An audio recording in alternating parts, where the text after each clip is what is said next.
Shalom adik-adik, selamat pagi. Aku mau kenal Tuhan, aku mau cinta Tuhan melalui firman-Nya. Wah, senang sekali di hari weekend ini Lose Ika kembali lagi menemani adik-adik semuanya di dalam renungan harian sekolah minggu GKTB. Tapi seperti biasa, sebelum kita merenungkan kebenaran firman Tuhan bersama-sama, Lose Ika mau ajak kita semuanya untuk berdoa. Mari kita berdoa. Tuhan Yesus, terima kasih di pagi hari ini Tuhan memberikan kami kesempatan lagi untuk bersama-sama merenungkan kebenaran firman-Mu.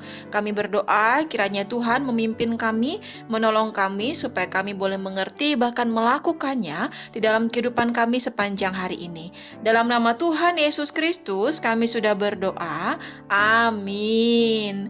Nah, adik-adik, di pagi hari ini kita masih mau belajar lagi di dalam kitab 1 Samuel pasalnya yang ke-20 ayatnya yang ke-16 sampai yang ke-43. Tetapi Lause Ika akan membacakannya untuk kita semuanya di dalam ayatnya yang ke-32 sampai ayatnya yang ke-33. Demikianlah firman Tuhan. Tetapi Yonatan menjawab Saul ayahnya itu. Katanya kepadanya, "Mengapa ia harus dibunuh? Apa yang dilakukannya?" Lalu Saul melemparkan tombaknya kepada Yonatan untuk membunuhnya. Maka taulah Yonatan bahwa ayahnya telah mengambil keputusan untuk membunuh Daud. Nah adik-adik, pada pagi hari ini kita mau kembali lagi belajar tentang persahabatan Daud dan Yonatan bagian yang kedua. Nah, setelah Yonatan bersedia untuk membantu Daud melarikan diri dari Saul, maka mereka membuat rencana. Mereka menyusun rencana untuk apa yang hendak mereka lakukan nantinya. Nah, sesudah mereka menyusun rencana, maka bersembunyilah Daud di padang. Dan ketika bulan baru tiba, duduklah raja pada meja untuk makan. Raja Saul duduk di tempatnya, Yonatan duduk di tempatnya, Abner juga duduk di tempatnya, tetapi tempat Daud kosong, tidak ada yang menduduki. Nah, melihat hal demikian, Raja Saul tidak berkata apa-apa pada hari itu. Ia berpikir, mungkin sesuatu terjadi kepada Daud. Tetapi pada hari yang kedua, ternyata tempat duduk Daud ini masih kosong. Daud tidak ikut bersama-sama dengan raja untuk makan pada hari itu. Oleh sebab itu, Raja Saul bertanya kepada Yonatan, "Mengapa Daud tidak datang untuk makan, baik kemarin maupun hari ini?" Lalu jawab Yonatan kepada Raja Saul. Yonatan menyampaikan bahwa Daud telah pergi ke Betlehem. Nah adik-adik, mendengar jawaban dari Yonatan, maka marahlah Saul terhadap Yonatan. Sebab Yonatan dianggapnya menghalangi bahkan membela Daud. Karena pada saat itu adalah saat yang sangat ditunggu-tunggu oleh Raja Saul. Karena pada saat itu juga ia memiliki kesempatan untuk membunuh Daud. Nah adik-adik, saking Raja Saul ini marahnya terhadap Yonatan, sampai-sampai Raja Saul melemparkan tombaknya kepada Yonatan untuk membunuhnya. Dan pada saat itulah Yonatan tahu bahwa ayahnya telah mengambil keputusan untuk membunuh Daud. Ternyata benar apa yang telah disampaikan Daud kepadanya. Hingga pada waktu pagi keluarlah Yonatan bersama dengan budak-budak kecilnya ke padang. Lalu ia melakukan sesuai dengan apa yang telah direncanakan kepada Daud. Dan pada saat itu juga merupakan perpisahan antara Yonatan dan Daud. Mereka sangat bersedih karena mereka harus berpisah.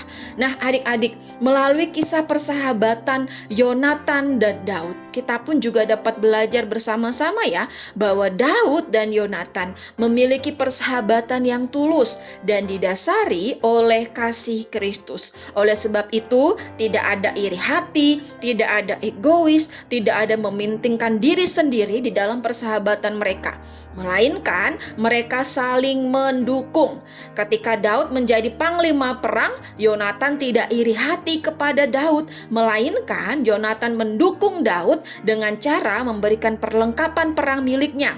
Demikian juga ketika Daud sedang merasa ketakutan, sedih, ia hendak dikejar dan dibunuh oleh Saul, maka Yonatan pun juga menolongnya, sebab ia sangat mengasihi Daud. Dan terlebih lagi Yonatan tahu bahwa sahabatnya itu tidak melakukan kesalahan apapun. Bahkan melalui cerita tadi, Yonatan pun berkorban untuk Daud sampai ia hendak dibunuh oleh ayahnya sendiri. Nah, adik-adik, begitu juga dengan kita ya. Kita juga harus menjadi anak-anak yang saling mendukung, saling mengasihi, saling menolong, saling berkorban untuk sahabat kita, bahkan teman-teman di sekeliling kita. Jangan sampai kita jadi orang yang egois, kita jadi orang yang iri hati, kita jadi orang yang mementingkan diri kita sendiri, kita jadi orang yang tidak mau menolong teman ataupun sahabat kita yang saat ini sedang merasa kesusahan. Lalu saya yakin anak-anak sekolah minggu di KKTB mau menjadi seorang sahabat, seorang teman yang saling mendukung, yang saling mengasihi, yang saling menolong, yang saling berkorban untuk teman-teman bahkan sahabat-sahabat yang lainnya. Amin. Untuk firman Tuhan di pagi hari ini, mari kita berdoa. Tuhan Yesus, terima kasih untuk kebenaran firman-Mu di pagi hari ini yang mengingatkan kami untuk kami boleh menjadi seorang sahabat, seorang teman yang setia, yang saling mendukung dan saling mengasihi. Kiranya Tuhan tolong kami supaya kami boleh melakukannya di dalam kehidupan kami hari lepas hari, bahkan kami pun boleh menjadi berkat untuk teman-teman kami, untuk sahabat kami, untuk semua orang yang kami temui. Dalam nama Tuhan Yesus Kristus kami sudah berdoa. Amin.